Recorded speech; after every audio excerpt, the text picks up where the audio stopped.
Hi, my name is Steve Fritzenkotter, and Amy and I are on the East Coast right now and can't be there, unfortunately.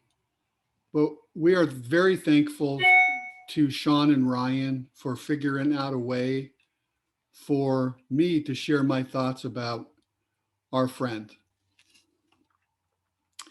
In Bill's final months, we talked about a lot of things. One of which was what I would say if I got the chance to tell his story. So most of what I'm about to say, I've already shared with him. The only thing he asked me to not do was to exaggerate. So I'll try not to do that. We met the Stribleys 25 years ago. We had just moved to Hidden Meadows. Amy had joined a group of young mothers started by Robin, and they were called the Meadows Moms. Hidden Meadows, Meadows Moms. Soon after I met Bill, we both realized we had a lot in common regarding sports and all kinds of interests.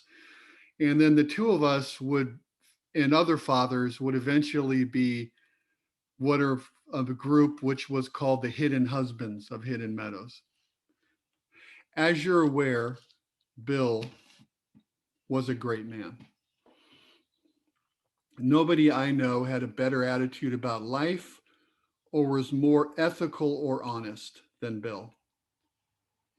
He was a great teacher, and he really loved to share his knowledge with others. You have heard the phrase, "What would Jesus do?" Many times when I have been faced with ethical dilemmas, I would ask myself, what would Bill do? By the way, that was a part that Bill asked I not exaggerate on, but it is true. But often with greatness comes quirks. Bill and I used to go to high school football games, and he would pull for a particular school. It could be Vista, where he taught, or could be Valley Center High, where Sean and Ryan went to school.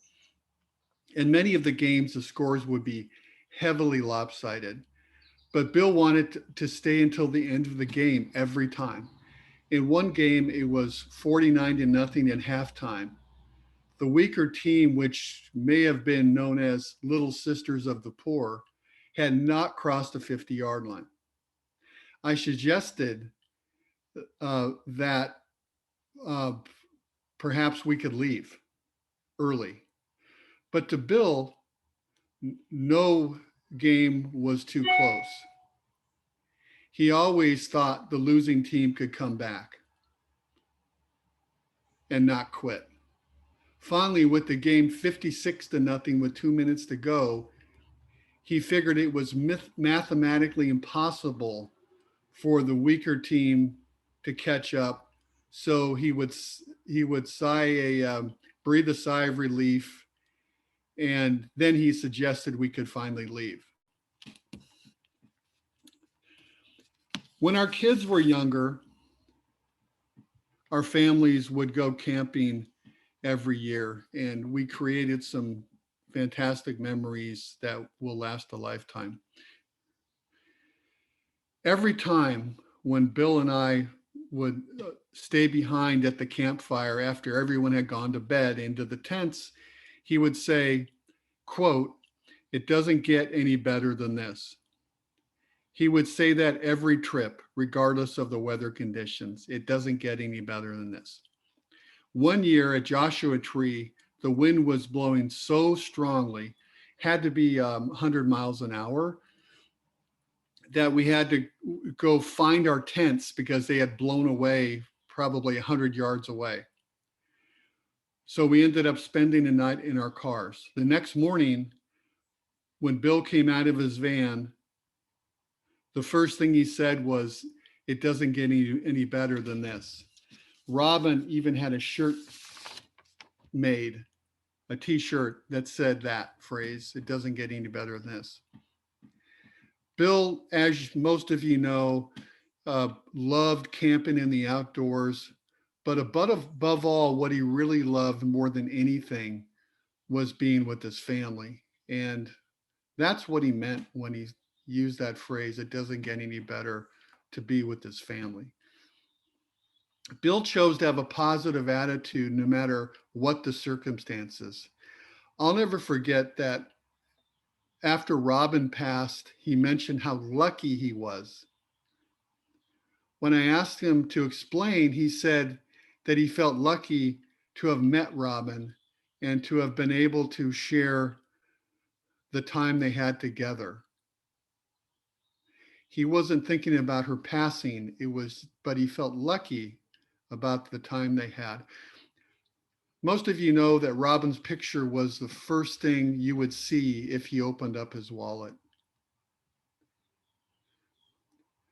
When Bill was diagnosed, he told me that the docs recommended he take care of his affairs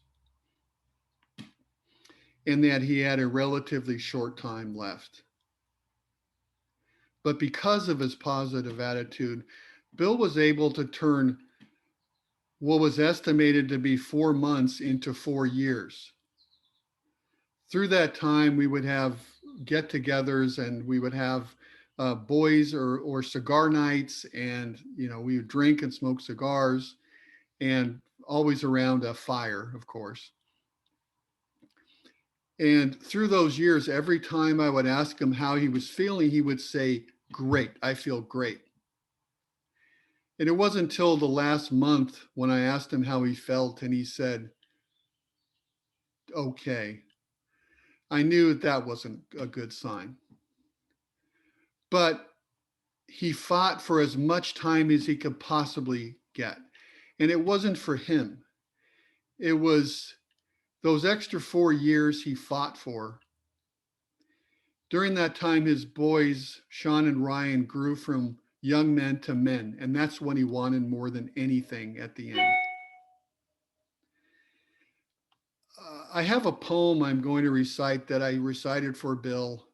Um, and he liked it and thought it was good. So I thought I would recite that here. When life is come and gone, a tombstone is for many to see, but it's nothing more than a symbol of a person's memory. Under the person's name, it has the year they were born dash the year they passed. But the more I think about Bill, the only important thing is the dash. Because you see the date of birth, 1948, this you might forget, and you see the year of his passing, 2020, even that might not stick. But when I think about Bill, I think about his dash, because that represents his life, and that will always last. So from this day forward, make sure you're on a positive path and live each day like it's your last, because let him forget your birth and death, but never forget your dash. Bill was a husband, a father, a son, a brother, an uncle, a cousin, a great teacher, and above all, to me at least, a friend.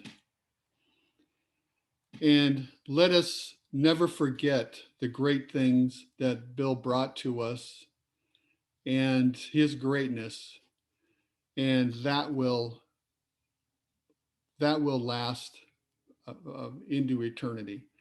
So thank you for giving me this opportunity.